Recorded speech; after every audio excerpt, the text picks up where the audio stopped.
Can a complete beginner, I mean someone that's never even touched a powder coating gun, get a quality, decent, passable powder coating finish using a cheap powder coating gun and an oven made from a Facebook Marketplace smoker? Let's find out. So like I said in the intro, I have never done powder coating. So I ordered a cheap powder coating gun from Eastwood.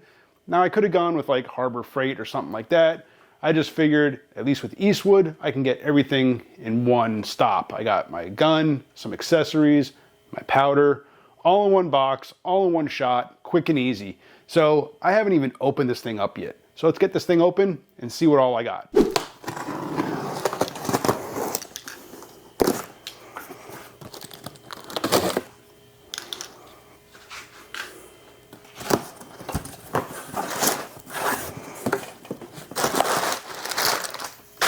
All right, so like I said, I went with pretty much the cheapest gun you can get at Eastwood. It's their single voltage. I'm not planning on doing like multiple coats or anything like that, so I figured start with the single voltage rather than like the double. So I got the powder coating gun, got some accessories, some tape, some plugs for holes and stuff like that. Came with filters, some safety wire. I also got some powder. So I got, this is the flat black. I'm not a fan of gloss black. So I'm gonna use the gloss for the very first project, which is gonna be a couple of brackets that go under the engine, from the engine block to the transmission. I'm gonna use the gloss black for that. But eventually I wanna do like my alternator bracket, power steering bracket, things like that. And I want those in a flat black. So I ordered that also.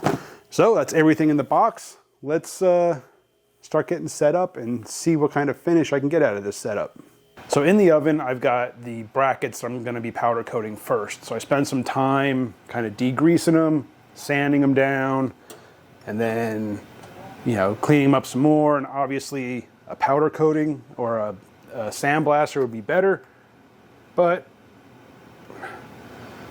they are in here baking off all the last, kind of the last crud.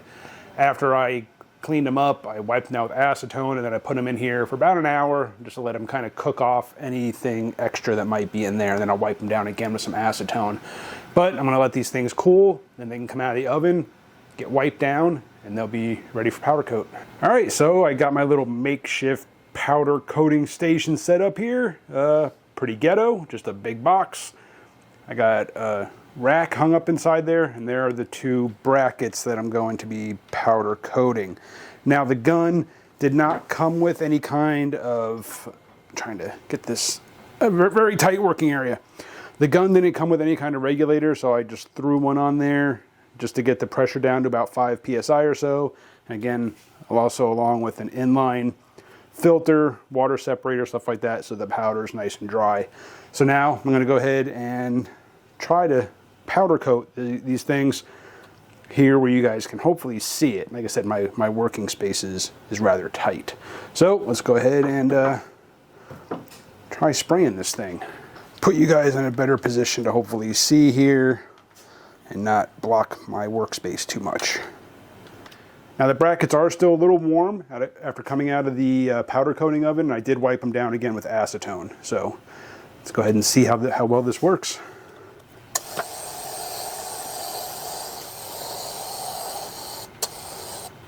It's a little dusty.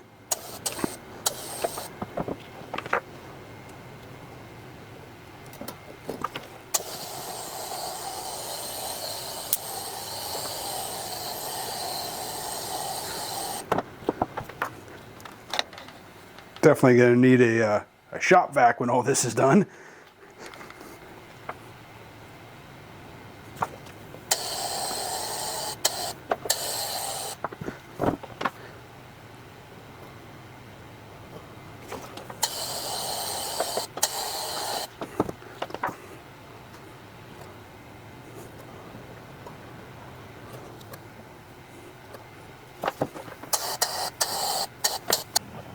All right, so the initial coating is done Hopefully that'll show up.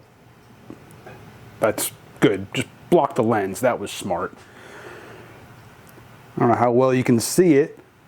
The initial coat looks pretty good, pretty even. Got all the hard to reach areas there. Now obviously, like I said, you want to be really careful with this. You don't want to go bumping it around and knocking the powder off it. But the coverage looks really good.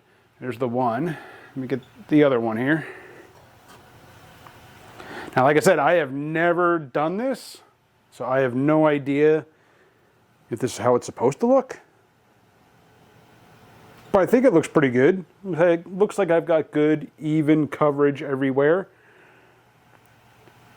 So now I can go ahead and get these into the oven. Now the oven is preheating, so once it gets up to temperature, these can go in.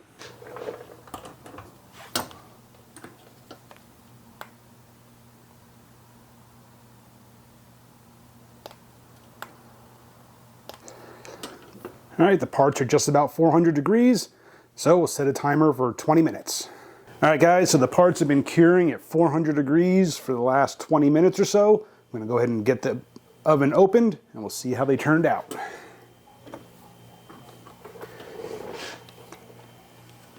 There they are. Nice glossy black, and I'm going to put these up to cool somewhere, and we'll see how they turn out once they're cooled. All right, here we go, guys. So they're still hot. I'm just impatient. I want to show this. So there's some like little dust nubs or something like that in the powder. Either that, or maybe the powder didn't spray as smoothly as it's supposed to. But overall, for my first powder coating attempt, I am really, really happy with how this turned out.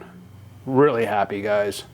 So yeah, guys, for a $165 DIY powder coating oven, which in the last video it was $145, but since then I added a $20 electrical enclosure. I am really happy with the results that I got here. Like I said, this was my first time. I'd never even touched a powder coating gun before. This was my first time ever even attempting powder coating. So for the cost of the DIY oven, and then the cost of the gun and the powders and everything from Eastwood, guys, this turned out so good. Now, like I said, this is the gloss black, and I'm not a fan of gloss black, but I figured for these brackets up underneath the truck, nobody will ever see them, and for a test run, very first time, I figured I'll use the gloss black for that.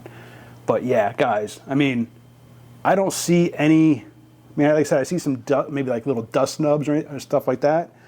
But other than that, I don't see anything wrong with this. But like I said, I've never done this before, so what the hell do I know? Appreciate you guys for watching. Hit that subscribe, hit the bell, and I'll see you on the next one.